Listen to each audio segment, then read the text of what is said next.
윤석열 대통령이 어제 여당 일부 최고위원들과 비공개 만찬을 한 것으로 알려졌죠. 특히 한동훈 지도부와의 만찬을 추석 이후로 미룬 터라 어제 만남이 더욱 주목받고 있는데요.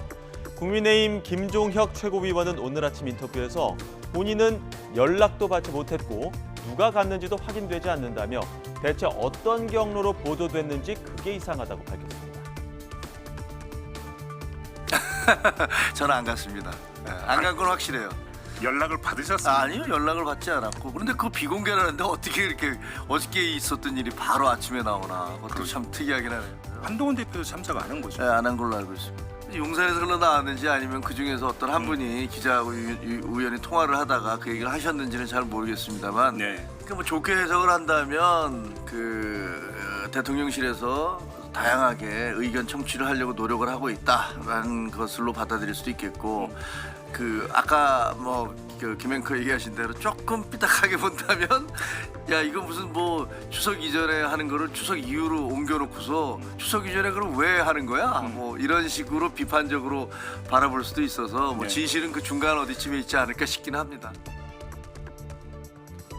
야권의 만남도 보시죠. 이재명 대표가 문재인 전 대통령을 예방했는데요. 이 자리에 함께했던 민주당 진성준 의원은 그 어느 때보다 특히나 화기애애했다고 현장의 분위기를 설명했습니다. 그러면서 이 최근 검찰 수사와 관련해 이 대표와 문 전 대통령의 대화 내용을 대신 전했는데요. 어떤 이야기였을까요? 들어보시죠. 당 지도부가 평산마을에 갈 때마다 우리 문재인 대통령께서 따뜻하게 환영해 주시고 늘 친정집 오는 분위기처럼 그랬던 것으로 압니다. 그런데 어제는 특히 더 그랬던 것 같아요. 그렇죠. 서로 안부를 각별히 챙기고 묻는 그런 화기애애한 분위기였습니다.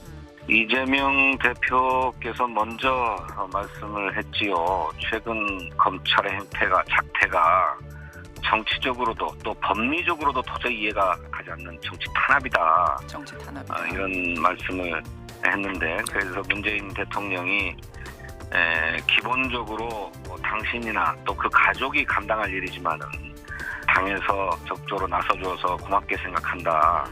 이렇게 말씀하시고 당신께서도 당당하게 또 강하게 임하겠다는 그런 의지를 피력하셨습니다. 밝은 표정으로 만남을 이어간 두 사람. 하지만 속내는 다를 수 있다는 분석도 나왔습니다. 이준석 개혁신당 의원은 문 전 대통령이 굉장히 안 이꾸었을 거라고 해석했는데요. 지금의 상황에서 이재명 대표가 백마탄 구원자로 보이지는 않을 거라는 겁니다. 자세히 들어보시죠. 저는 문재인 대통령 입장에서 굉장히 안 입고 왔을 것 같습니다. 안 입고 왔다. 지난 총선 과정에서 어떻게 이제 문재인 대통령 주변 인사들이 쳐나가졌는지를 다 알고 있는데 예. 지금 와가지고 이제 사실 이재명 대표가 하는 말이 그렇게까지 신뢰도 있게 들리겠습니까? 지금 민주당에 남아 있는 소위 친문 계열 인사들, 저도 이제 의원들 직접 얘기해 보면은 서운함을 느낄 정도로 당내에서 모욕적인 언사로 본인들한테 얘기한다라는 경우도 있었어요. 그런데 그거 문재인 대통령이 지금 본인의 처지에 대해 가지고 이재명 대표가 갑자기 백마탄 구원자로 보일까요? 그러진 않을 겁니다. 보세요, 민주당이 예전 조국 사태 때 보면 총동원돼 가지고 조국을 지키기 위해 나섰잖아요. 예. 근데 조국을 지키기 위해 나섰던 거에 비해 가지고 문재인 대통령을 지키기 위해 나서는 그 말의 강도라든지 아니면 동원력이라든지 근데 당내에 TF 기구 같은 걸 띄우기는 했잖아요. 그게 뭘 하겠어요. 그래가지고